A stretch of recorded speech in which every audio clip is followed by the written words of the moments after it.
I'm not perfect, God, neither are you. Tell these salty motherfuckers to tell the truth. Tell politicians to give up the rooms. Tell silent voters to stand up to the booth. God, it's me. Can you hear my plea? Feeling like I'm lost in this world, can't you see? Demons creeping in, trying to take control of me. But I'm just trying to find the light, trying to break free. I'm not perfect, God, neither are you. But why you keep forgetting me? What did I do? Trying to have a convo, but you starting to preach. Feeling like I'm on a leash. Can't find no peace, find no peace. Living in hell, can't you hear my plea? I'm suffocating, can't you see? Why you let these false prophets roam free? While the real ones suffer, can't you see? I'm not perfect, God, neither are you. Why you keep targeting me? What did I do? Trying to have a convo, but you starting to preach. Feel like I'm on a leash, can't find no peace. Hardest battles, strongest soldiers, greatest burden, broadest shoulders. Pushing up just like these boulders. This conflict like it's water. Still this mercy, take my chalice. Seeking grace through all this malice. All of these salty motherfuckers to give out. Politics and senators, they all the same. Got me stuck in the sinless game. But I won't give up, won't play the role. Gotta do what's best for my soul. I'm not perfect, God. Neither are you. Tell these salty motherfuckers to tell the truth. Tell these politicians to give up the room. Tell silent voters to stand up to the booth. Living wild but truthfully free. God keep on watching over me. Take my pleas and keep the receipts. I just want all of humanity to be free. Good morning, good morning, good morning, good morning, good morning, good morning. You already know how I start this off, independent music. This morning I got black people, and we'll be right back right after this.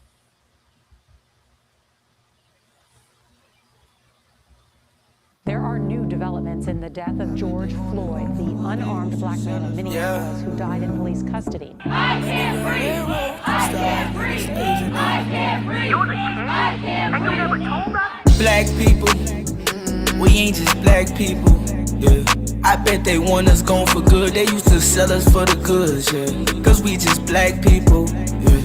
It's people sinning every day, it ain't just black people, yeah. We ain't just black people, yeah.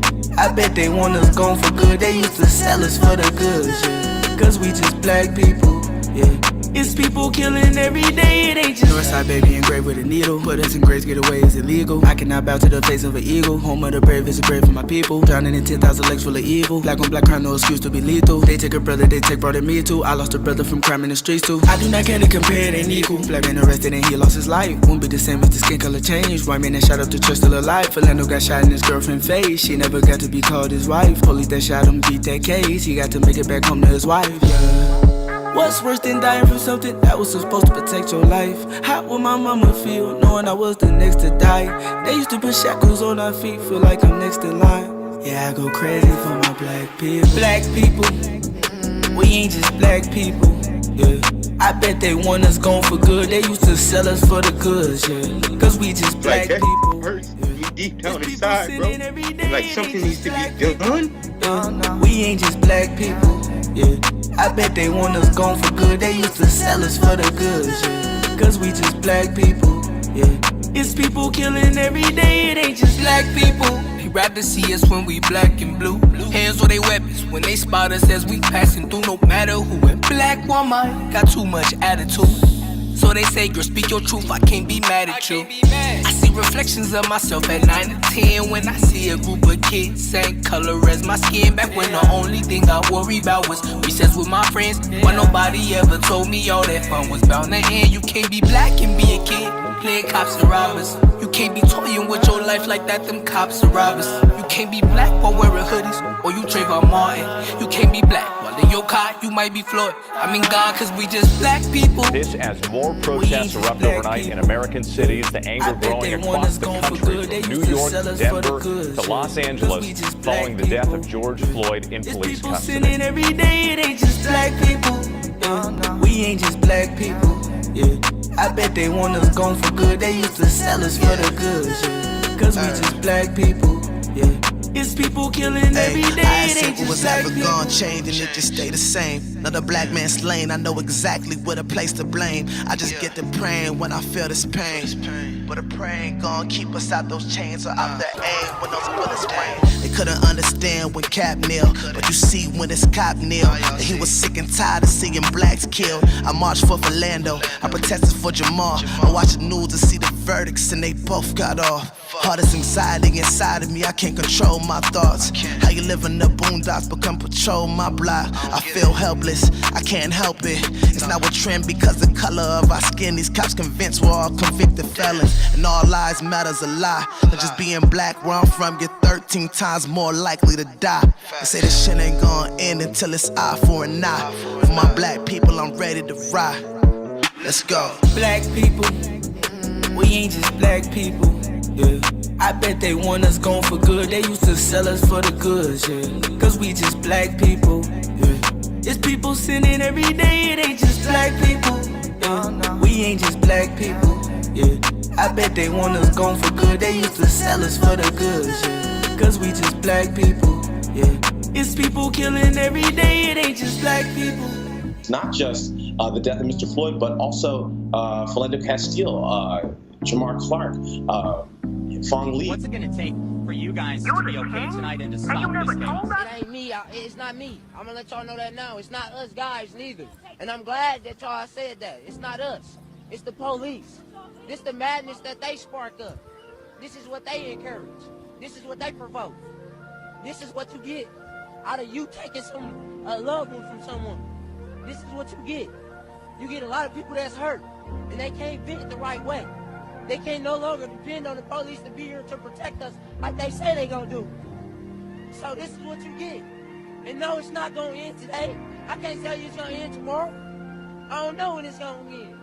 But it's for y'all to start. We're not the ones that's killing us. Y'all killing us. We can't make a change if y'all don't change. That's some real shit. Not just talking about police brutality, but I'm just talking about, like, even with this fraud, like, how do we expect change? You know what I'm saying? It's like we're not seeing it. And I really want people to pay attention to what I'm going to talk about at first, because we're going to talk about Lou Goose last night. I don't know if people saw, you know, she got the little, I think her name is Jana Short, but a shortfall or something like that. And she does a breaking plus. And I know something that people really want to know is the numbers. I know it's being thrown out there, but it's never been put in front of people to actually see that in a lot of these programs, they were getting money before, but it started to go up, especially after, and this is not even included in Feeding Our Future. That's something totally else. This is just Medicaid and Medicare billing. So I want people to really watch this and understand of, like, what the fraud is doing to Minnesota taxpayers and also the people that need these programs. Because that's the only way that we're going to unite with each other, is to eradicate a lot of these fraudsters, a lot of these scammers, and standing up to these people.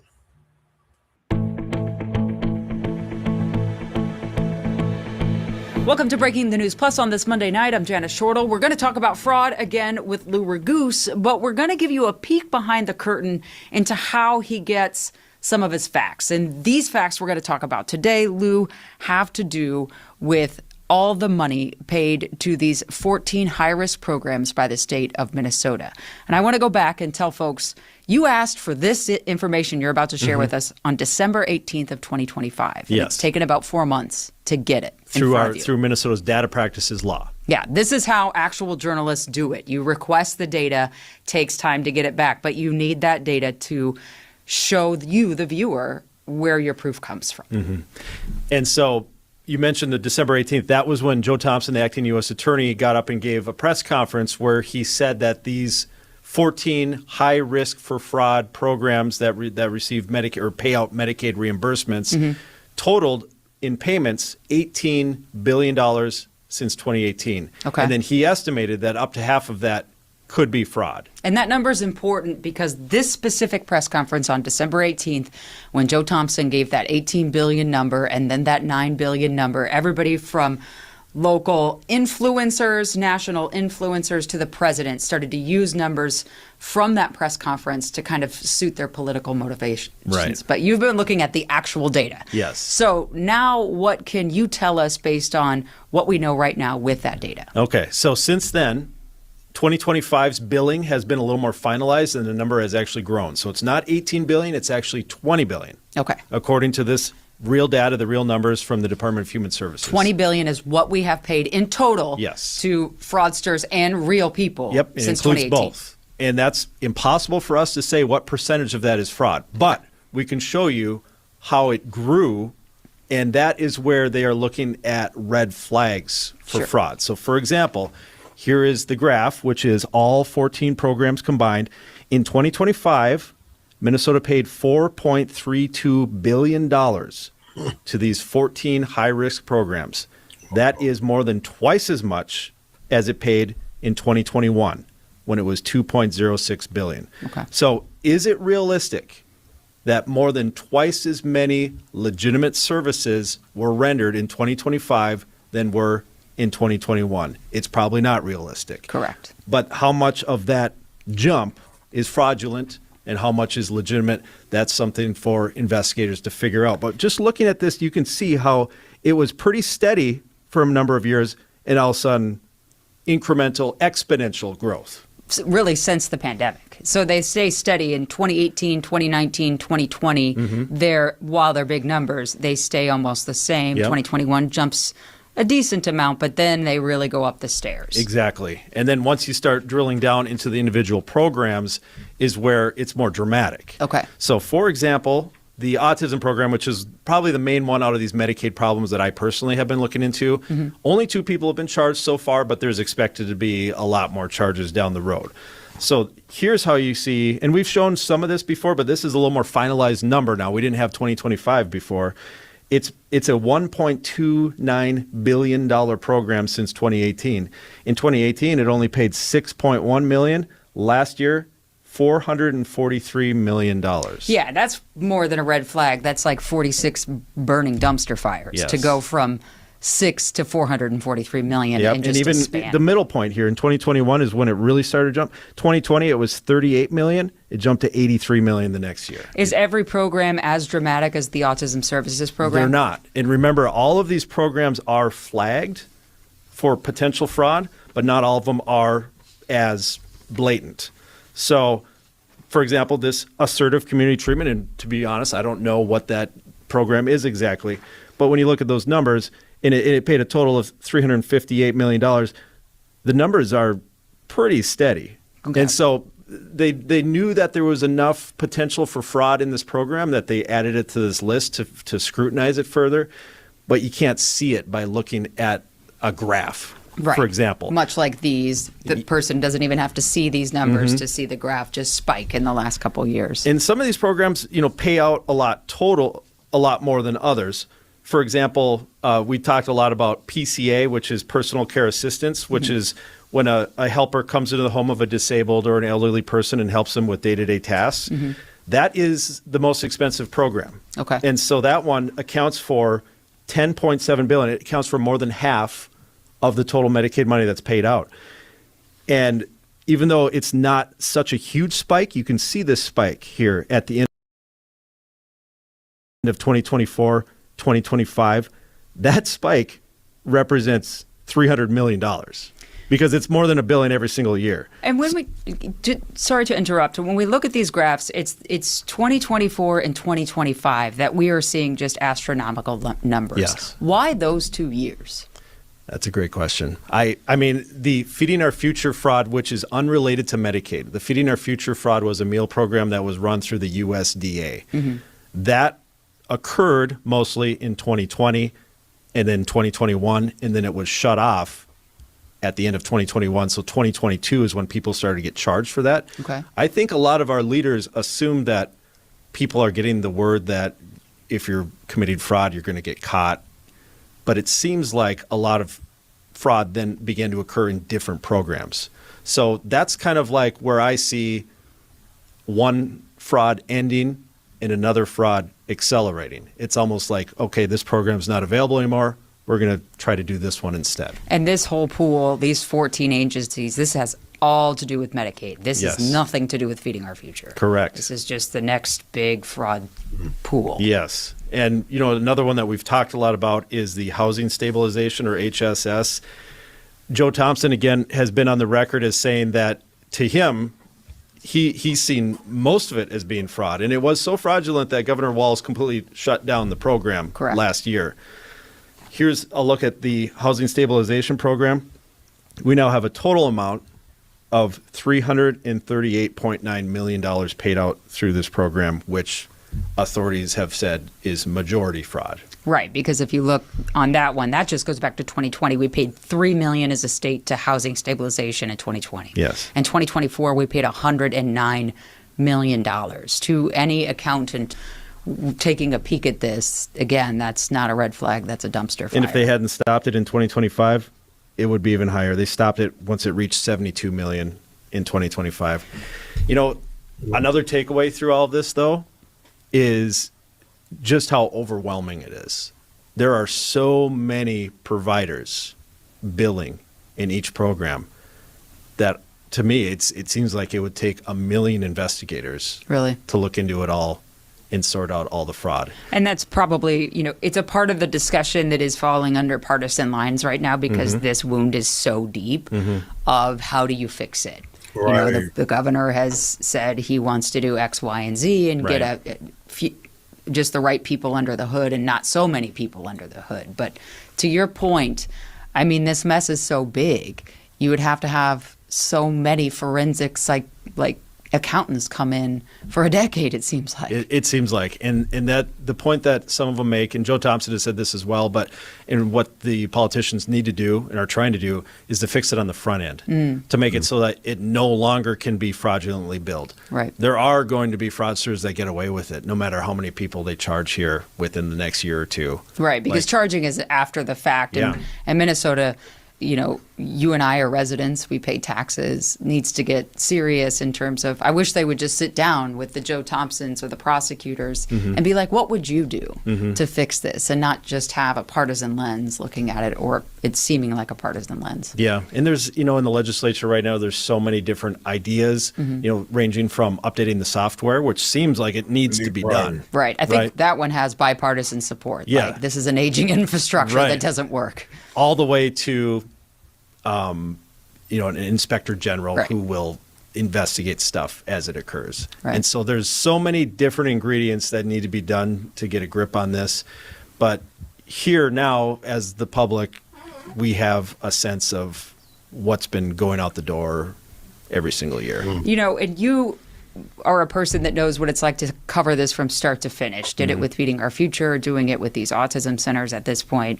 When you look at the sheer number and the enormity of potential fraud just sitting on this table right now, I can't even fathom how many court cases this is, how many years this is in court. Yeah. And that's where, you know, your work puts in all these years of service. But folks need to know, like, this has already happened. It will be prosecuted, but it's important for us to also be telling the story of how do we stop this. Yeah, and that is one part of the numbers as well. So it includes 2026 numbers through, I believe, March 17th was the cutoff date that they provided to me. And it's on track to be much less because these 14 programs are being highly scrutinized right now, and there's been delays in billing and payments and stuff like that. But I think that if you extrapolate the numbers, it's not going to come near this $4.32 billion from this year. It's going to return more to around these numbers right here. Yeah, and we hope that when it does, because I know you've done the stories too. We've had the I-Team producer, Kelly Dietz, in here. There are actual Minnesotans who need these programs. Lots of them. and use them to stay alive and healthy. You've met them. Mm-hmm.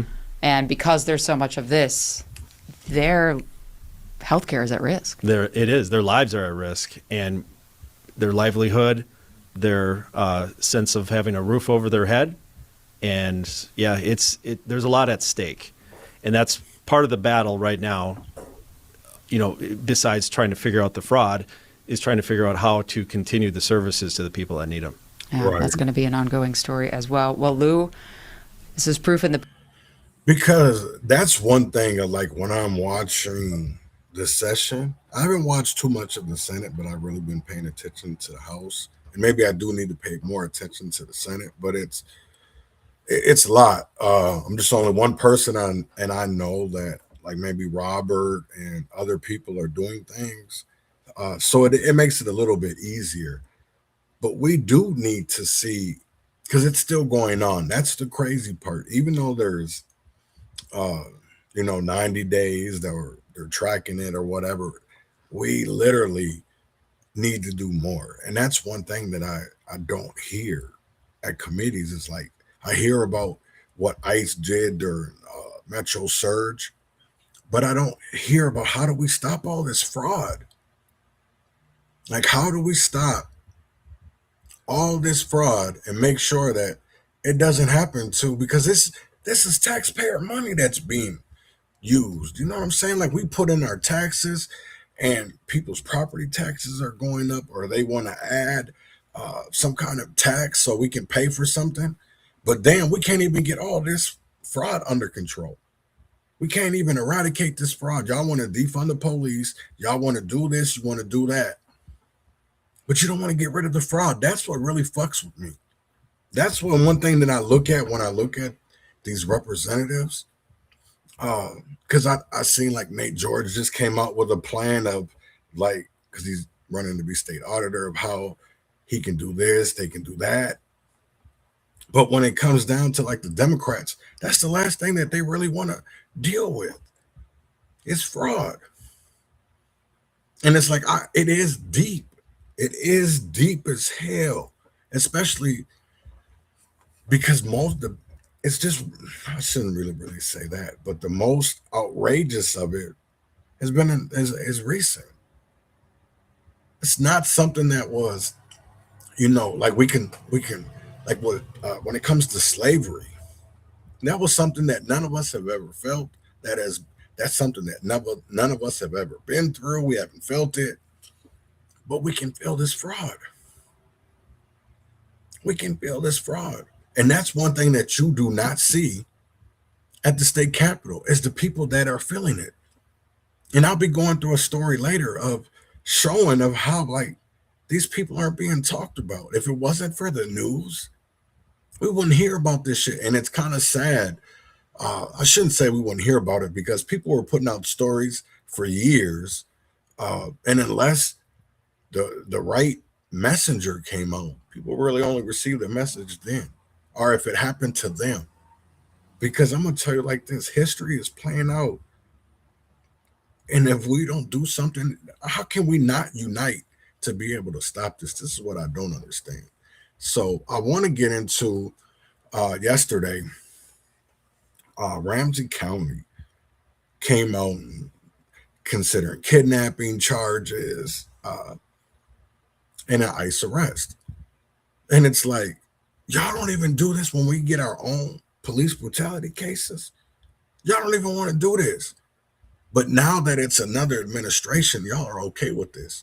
Because I can guarantee you that if this was Kamala Harris and Tim Walz, y'all wouldn't be doing this. You wouldn't be doing this because, first of all, those situations wouldn't have happened. That's the one thing that people do not understand is if Kamala Harris and Tim Walz became governor and lieutenant governor, or I shouldn't say that, president and vice president, we wouldn't have seen none of these investigations of Feeding Our Future. We might have seen that one. But all these bigger ones, when it came to all these programs, we wouldn't have seen that. Because that would have been the right administration for them not to do anything. And the only reason why we're not seeing no type of accountability in our own state capital is because everything has to be a partisan issue. Instead of it, what is good for the people, not what is good for your political parties, but what is good for the people. Because I'm going to tell you right now is that if the people were paying attention, if the people really cared, because I can tell you right now is that there's a lot of people in Minnesota that they're paying attention, but they don't really care about paying higher property taxes. And to me, this is my opinion, but I see a lot of people that are okay with the fraud. Even when I'm going to tell you like that, because when it comes time to endorse people, you can see it.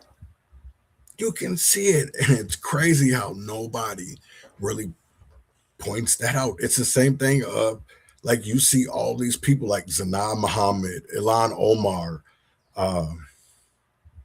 who else can I say?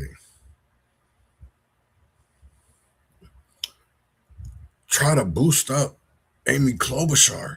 But what about all the trauma, all the harms she's done in the Black community or even the brown community?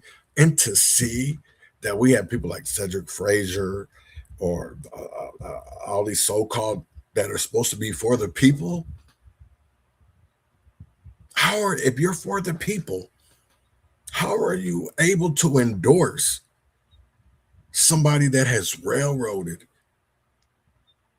Black men, Black boys for her political career? I don't understand it how you have so many that we have short-term memory loss or something. But to me, it's not short-term memory. It's because people like Zanaa Muhammad, Ilhan Omar, they weren't here. They didn't have to go through that shit. So why do they care? That's what I want people to look at. The same thing when it comes to VTOL. Frey. These people weren't here. They didn't have to go through it. So first of all, they don't understand it and they don't care. The same thing when it comes to the MPD. When the racist Christmas tree, or when they were bringing boys down to the Mississippi River and beating them, or you had gang task force sit here, break people's civil rights. Like, where was our due process? You also care about these motherfucking immigrants. Where was our due process when we were teenagers? If you're 40, if you're in your 30s, upper 30s, 40s, and 50s, and you grew up in Minneapolis, where were these people at when we were out here getting fucked over by these same services that were supposed to take care of us? The police, they were supposed to protect and serve. That's not what they do. They don't protect and serve. I don't see them because we can bring up Mariah Samuels. We can bring up Linnell Frazier. Blessings. Where has MPD ever saved somebody? Y'all want to give them awards because they say a few white people. But what about when people actually need help? You haven't been there. None of our leaders have. That's why we have seen tragedy after tragedy keep on happening. That's why. You know, the crazy part is I think this was yesterday when Hoffman had to brought up, I was shot 9 times because of the way I voted. Man, you don't know. I'm not even going to say that. But why are you niggas answering the door for some motherfuckers that say the police? That's how gullible these niggas are. Because I can tell you right now, if that would have happened in North Minneapolis, nobody was opening their door. First of all, I see only one police car out there, and I don't see anybody else. Yeah, that's not good. I'm not opening the door. I'm not opening the door because, number one, people do this in our communities. They act like they're law enforcement. They act like they're drug detectives or they're patrol. Yeah, that's why in the Black community, you wouldn't have seen that because we don't answer the door for police like that. Hell no.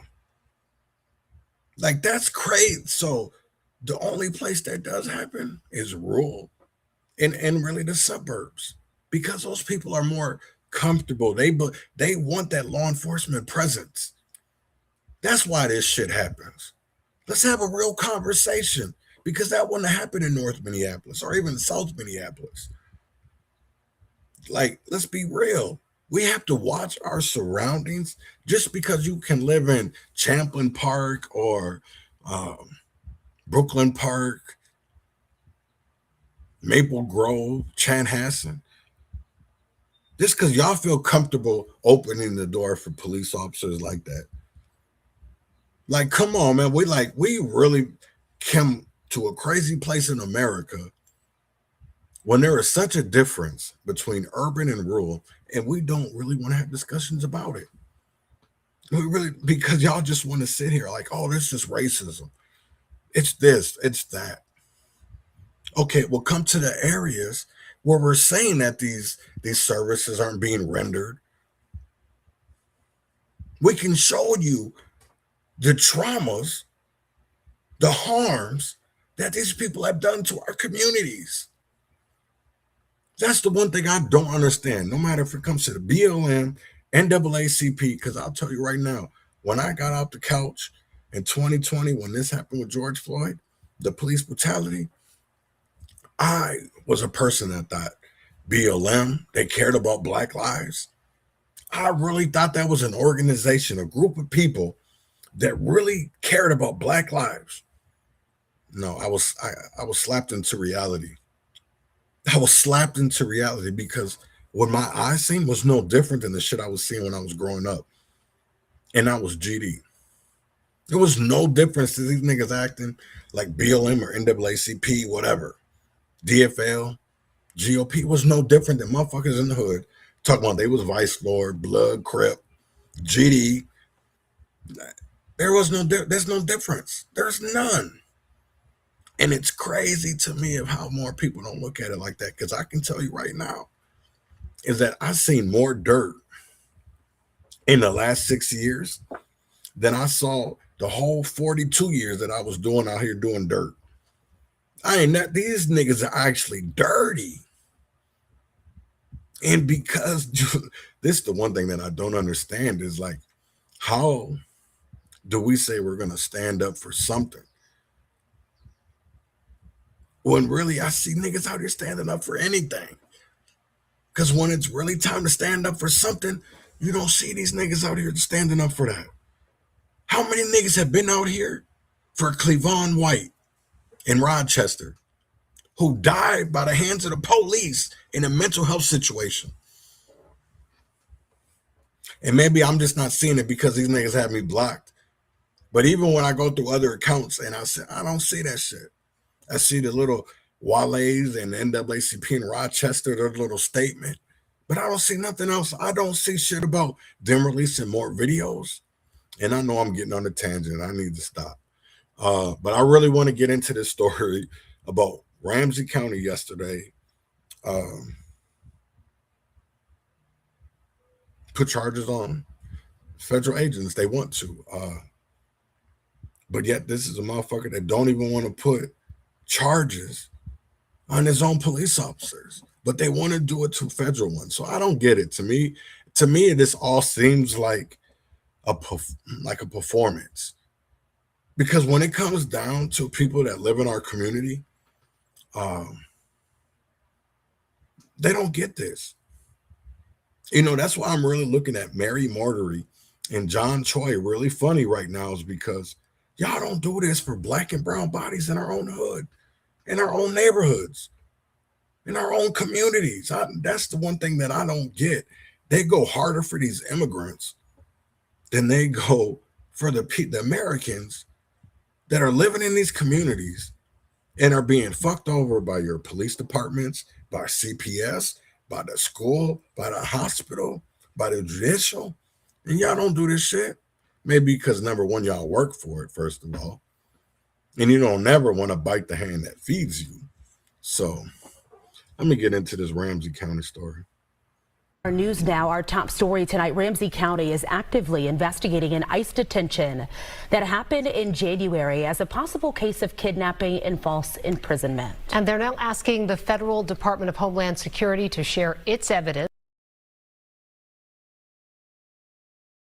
and reports on this particular incident. Our Tim Blotz was at the news conference today. And Tim, this is a case I think most viewers might remember. Absolutely. I think this was a big one. It was a high-profile detention of Chong-Lee Scott Tao, who's an American citizen. And now Ramsey County investigators want to know what the federal government knows. Federal agents escorted Chong-Lee Scott Tao out of his home wearing nothing but a blanket, shorts, and Crocs. It was January 18th, just 14 degrees. Federal authorities busted down the door looking for a sex offender and took the wrong man. This is not about any type of predetermined agenda other than to seek the truth. Ramsey County Attorney John Choi has served the Department of Homeland Security with what's called a TUI demand. The formal request for evidence from the federal government says there is no indication the officer had a warrant for entry or arrest. So this case involves a felonious allegation of kidnapping, illegal detainment, right? False imprisonment. Ramsey County investigators are looking for any and all documents relating to the incident. Also, policies, directives, and standard operating procedures in effect on January 18th, in addition to records identifying and reflecting duty status of federal supervisors that day, and access to interview federal agents involved in the incident. We know there are reports. There's just no way that there aren't. We want also to know who was working that day, who was working that month, where did they report to, who did they report to. DHS officials at the time insisted there was unqualified immunity for the federal agents, but local officials disagree. There's qualified immunity for all law enforcement in a lot of different capacities, but seizing a person out of their home who's an American citizen they're not immune from that. And County Attorney Choi says he will pursue the truth with or without the federal government. So that could include convening a Ramsey County jury. It could include a federal lawsuit where we would seek that information from the federal government. I also want to make it very clear that we are not going to let this go. And County Attorney Choi has a message for anyone who may have been wrongly detained by federal agents. He urges you to report it to anyone in the... Yeah, I still don't understand this because, like, when...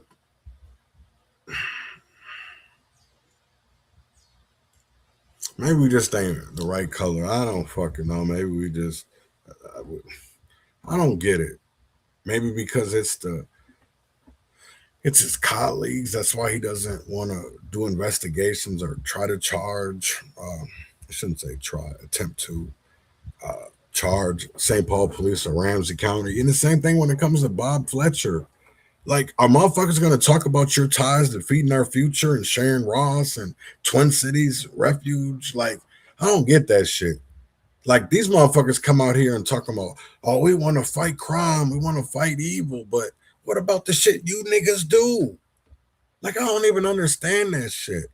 Like, I seriously don't. Like, we can all say that we want change, but I can tell you right now, there's a lot of people I look at funny and be like, how the fuck do you want change? Because when it's time to bring up the real issues, nigga, you're not anywhere around. I'm gonna be straight up 100. They ain't nowhere motherfucking around.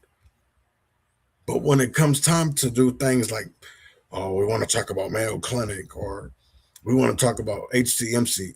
Now, I'm not saying those aren't important infrastructures. I'm not saying they're not important organizations because we need hospitals. But it's crazy. Even when it comes to the schools, y'all want to boast about, oh, our graduation rates are so high. But let's talk about the fact that these niggas can't read or write. Like, I don't understand that. Like, people always tell me, like, you should be glad about these numbers. Why? Why should I be happy that we lowered the standards? Like, come on, why would I be happy about lower standards? Like, seriously, like, why would I be happy about lower standards? I don't get that shit.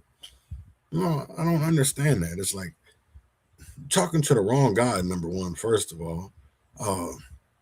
So it's just crazy. Even when it comes back to Ramsey County, call it kidnapping.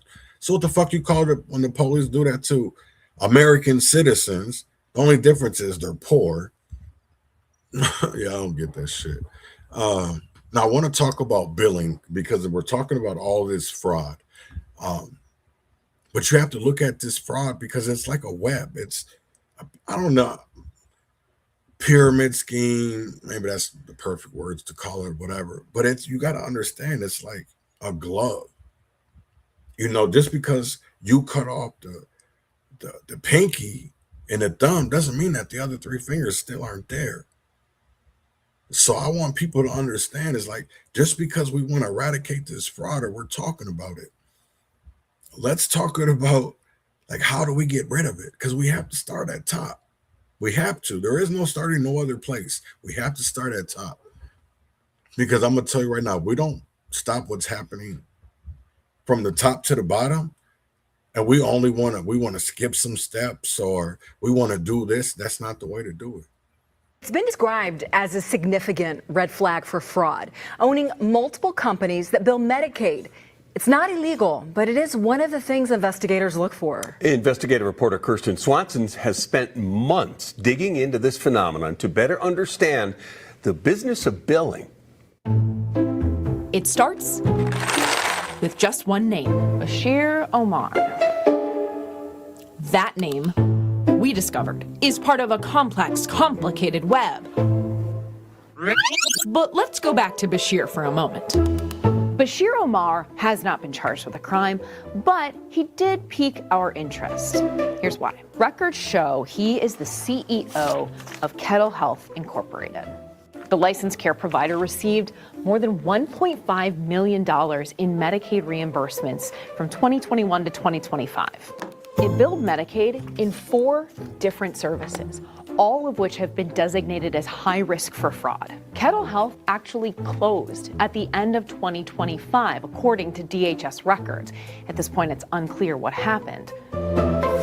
Bashir is also listed as an incorporator of WellHub Inc. The threats, Mohammed Saeed is president of WellHub Inc. He's also the owner of 2 other healthcare companies. Led us from one individual, Abdi Rahman Adid, to another. He's also listed on WellHub's business filings, along with Omar and Saeed. And to businesses. So we went ahead and looked WellHub up. That left us with more questions than answers. Found out that they had a website, which now doesn't work anymore. On the website, the address is listed as 123 Recovery Street, Minneapolis, Minnesota. That's not a real place. These 2 businesses have the same address. It's the Griggs Midway building in St. Paul. Nova Recovery Center is connected to a trucking school in Burnsville that Bashir Omar owns and has the same address as the Recovery Center. It's actually one of the places we went to try to find Bashir.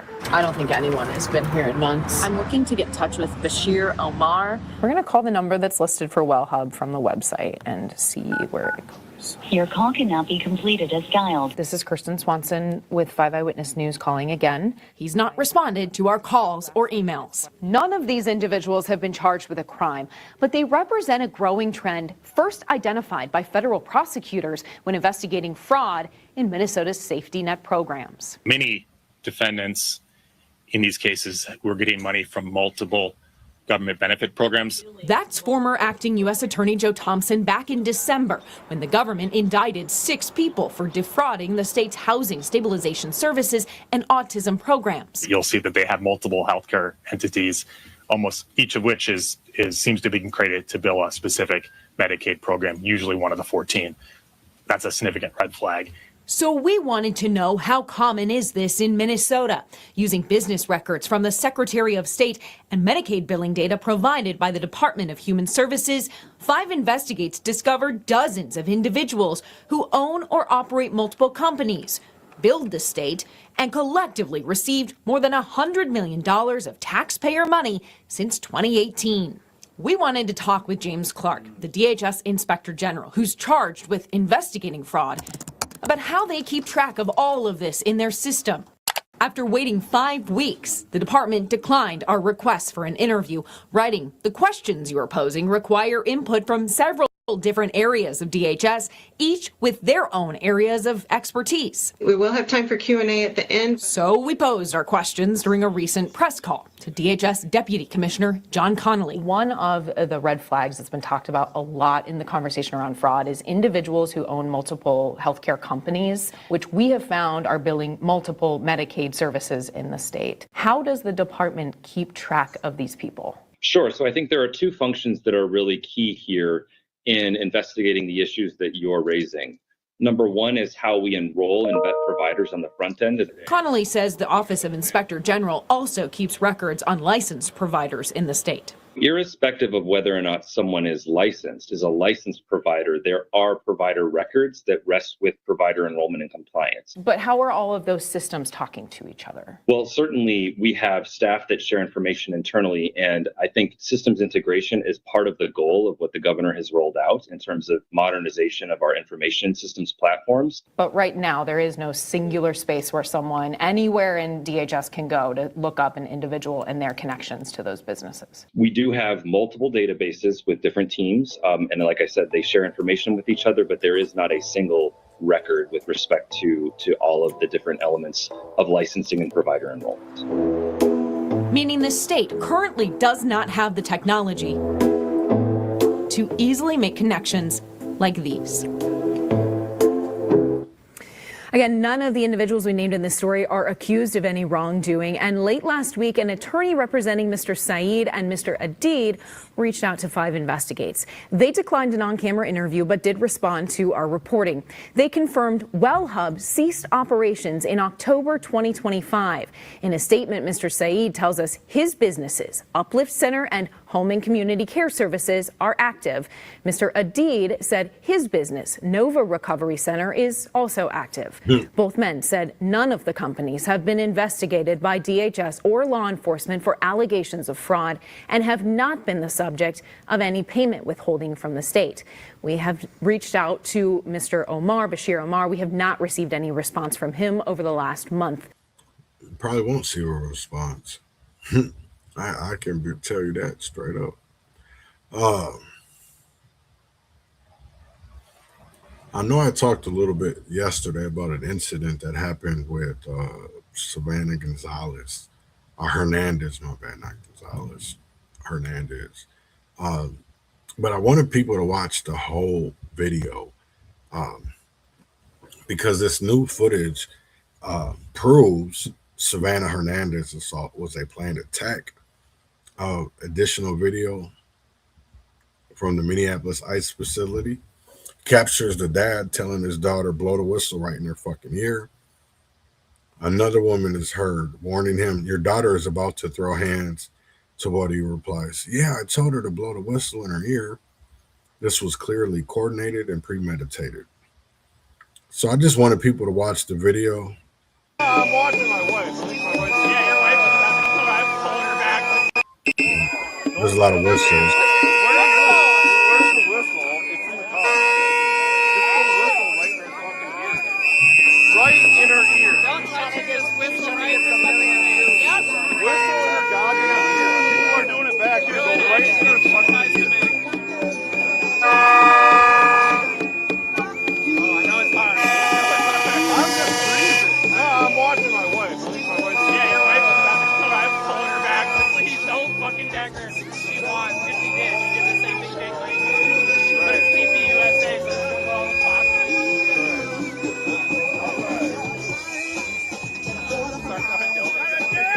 That's right. That's what my daughter said. This is going to be the most boring fucking video to watch ever, bro. What an interview.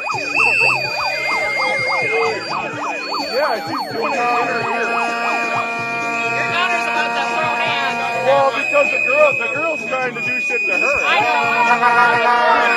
I told my daughter to go blow it. God damn.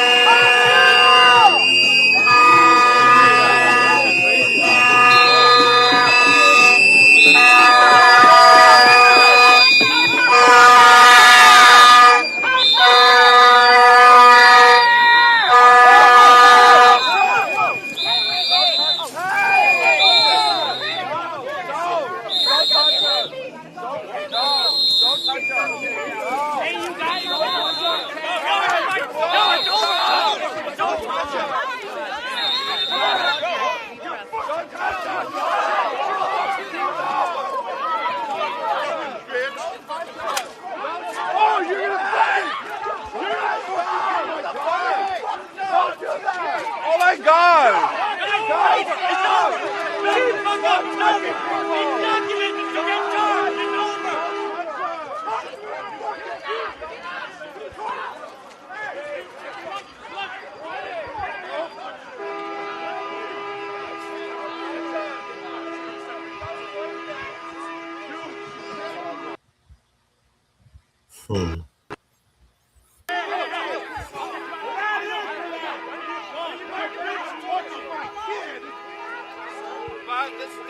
But this is the peaceful act, though. This is the peaceful act, though.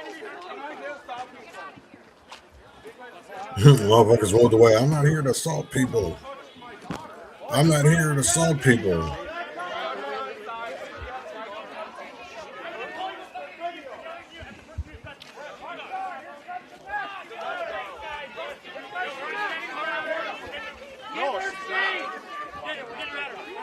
Hey, give her space! Back up! Everybody back up! Everybody just let her go! You're right! You are a piece of shit! It's your fucking I can't have 15 people. People that get conversated.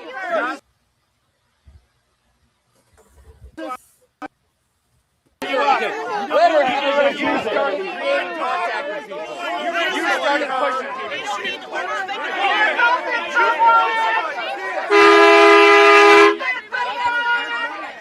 Fucking whistles, horns.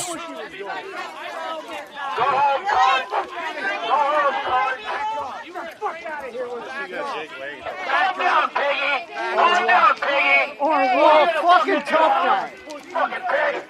Fuck you. Look at that angle. I'm literally doing nothing. I am not in your way, sir. I'm not in your way. This is America.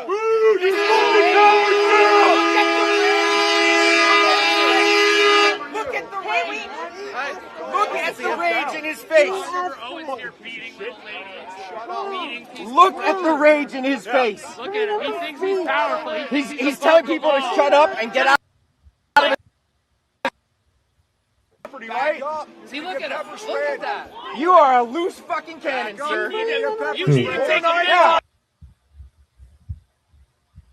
These niggas ain't loose cannons. Like a motherfucker. You are a fucking disgrace to the badge. You're supposed to be protecting these people, yet you're waving fucking tear gas at them. Who do you protect? Who do you serve? Who do you protect? Who do you serve? These people pay your salary. It's time to take you out. These people pay your salary. Why do you not arrest Jake Lang? Why do you not arrest that woman that assaulted somebody? Because you're a fucking Nazi. Yeah, oh, Lord. I see it in your face how angry, how you want to hurt little girls. You want to hurt little girls and fucking traitors. You got sheriff. You got stars and stripes because you're an ass. Man, people would be funny as hell sometimes. And straight up be weird. So I wanted to play this video because it did have all the whistles.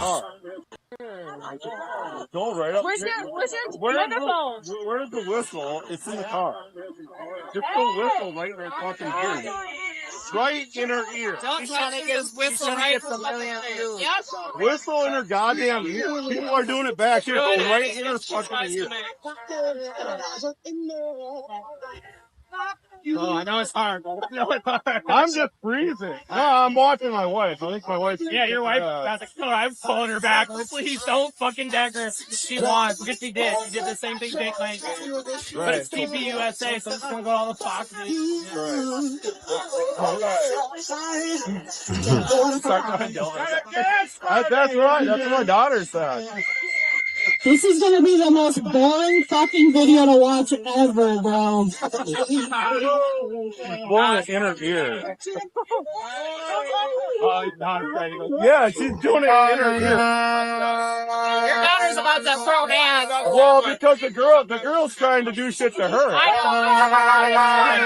I told my daughter to go blow the whistle in her ear.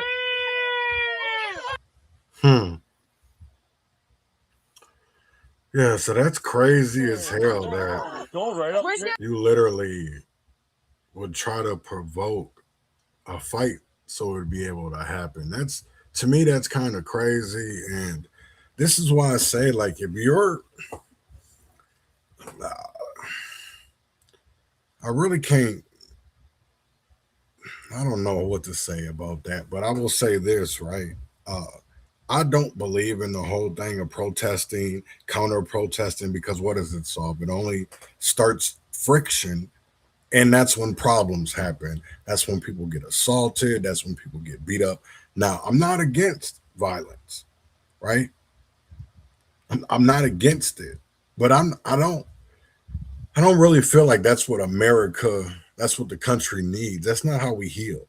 There's already so much violence already, but I'm the type of person that I believe in self-protection. I believe in standing up for your rights no matter what. And I know a lot of people don't maybe not agree with that, don't agree with it. But when you go into these spaces and they already see you one way, they already see you as maybe a Nazi or a white supremacist, or you're a whatever the fuck they want to say you are, right? Why would you go into that space? And yes, it is your public right. It is your First Amendment right, your Second Amendment, all of that, right? Or I shouldn't say second, first and fourth. I think it's fourth. So why are we comfortable like attacking people that we don't agree with? That's why I'm saying I'm all for violence, but that violence I'm talking about is self-protection. So really it's not violence. It's standing up for your rights and standing up to not have somebody else hurt you first.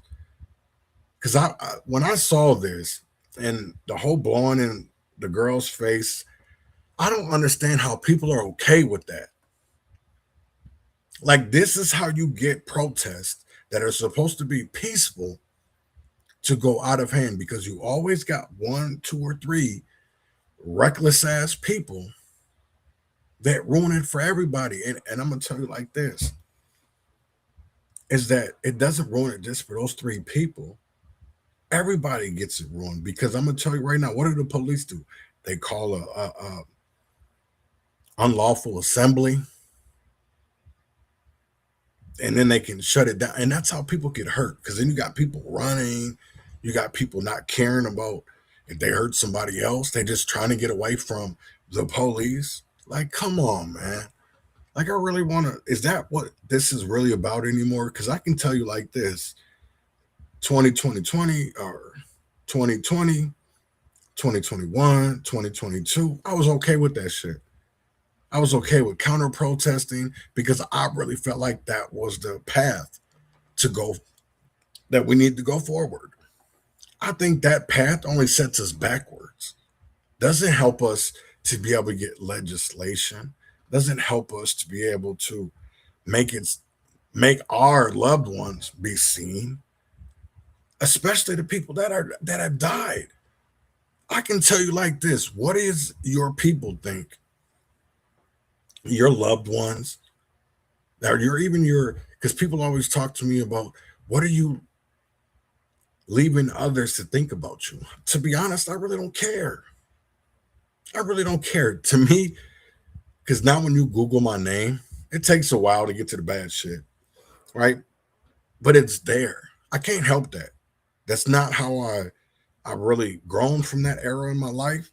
And I really don't want to be seen or living in the past when I have so much good currently and even in the future.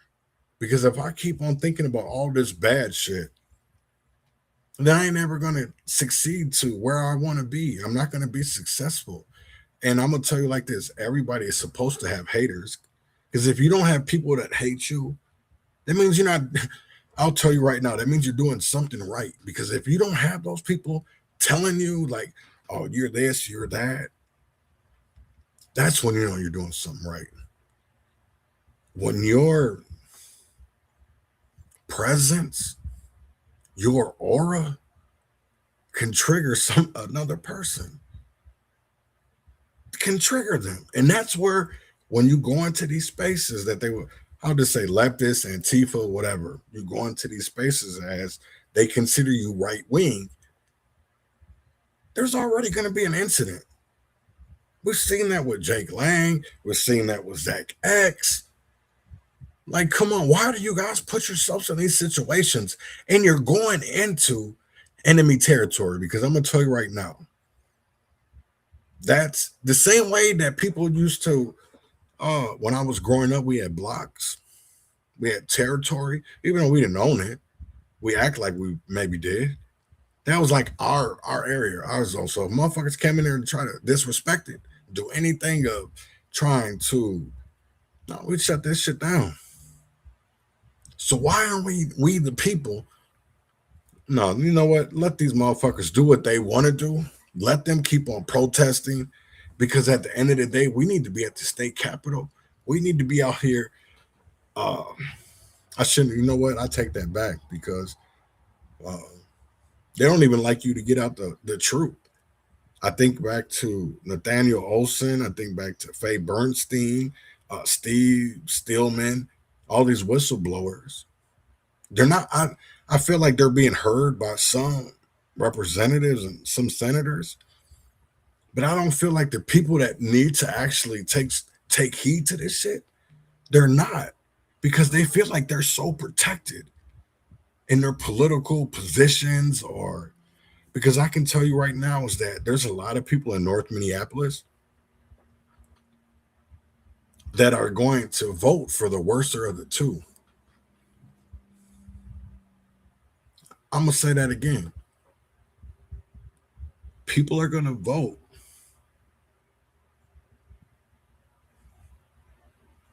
for the worser of the two, all because they're a Democrat. Doesn't matter if they railroaded. Doesn't matter if they put people in jail, lied about police reports. We promote those kind of people. We make sure that these people get ahead. Now, how isn't that not a problem? Because even this to me is crazy, right? Because I seen this morning, and 95 bodies of Black forced labor prisoners from Jim Crow era are believed to have been found in Sugar Land, Texas. Bodies believed to be those of 95 Black Jim Crow era prisoners forced to perform free labor were unearthed in Sugar Land, Texas, as a result of one man's quest to get to the truth. Now, Reginald Moore heard the stories of how Sugar Land, a suburb of Houston and home to Imperial Sugar Company, was a sprawling network of sugarcane plantations and prison camps a century ago.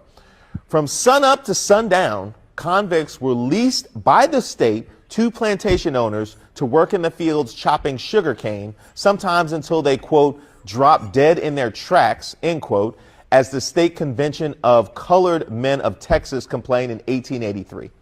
Does that sound familiar?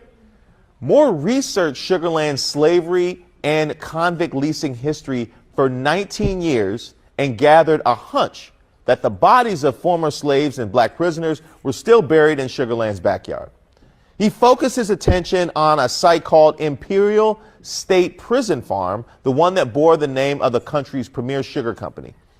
It was there that the discovery of the 95 graves of the 24 intact skeletons found all had African-American traits, appeared to be muscularly built, Many had the same misshapen bones indicative of repetitive hard labor, and they ranged in age from as young as 14 and as old as 70. Damn.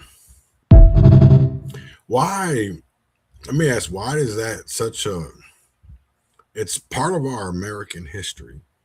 So why do so many people get upset over the truth? That's, I really want to know. Why do people get mad about the truth? I will never understand that.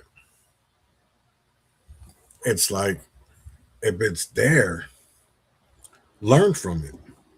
Because how do we move forward? By fixing the mistakes that we've made along the way. That's the only way. Because I can tell you right now, that's why you see places like Zion Baptist Church or West Salem, Stair Step Foundation. I'll even go as high as our politicians, our lawmakers, no matter if it's Bobby Joe Champion, Peggy Flanagan, Ilhan Omar, Amy Klobuchar, and y'all sit here and still promote these people into a community that they've already fucked over. So how are you? Because they don't bite the hand that feeds them. That's what people don't understand. No matter if it comes to Shiloh Temple, you know, some of the so-called, what do you call them? Neighborhood associations. Remember, they're all supposed to be for the community. But is that how it ends up? Is that how it is? Because it's not. Then I will tell you like this: if you don't have money, they don't fucking hear you. They don't care about you. If they're not going to gain some type of monetary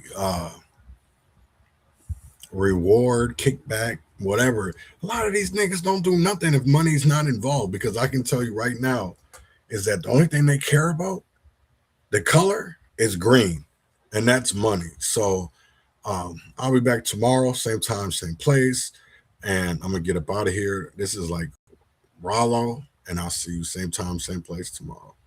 See y'all later. Like the whole fam goons like Rollo. Who put these niggas on, my nigga? Like Rollo. Who was having this shit when none of these niggas weren't having this shit, nigga? Like Rollo. Me, that's who. First nigga in this motherfucking city with that line on dope money, nigga. I am. Like Rollo. I know ain't none of these niggas gonna get my credit. I ain't tripping. The biggest had to go get me some money. Fuck feelings. I never respect a man that don't send money to their children. I get tired of shaking hands with all they fake ass jewelry. What the fuck these niggas doing? They can't even get no insurance.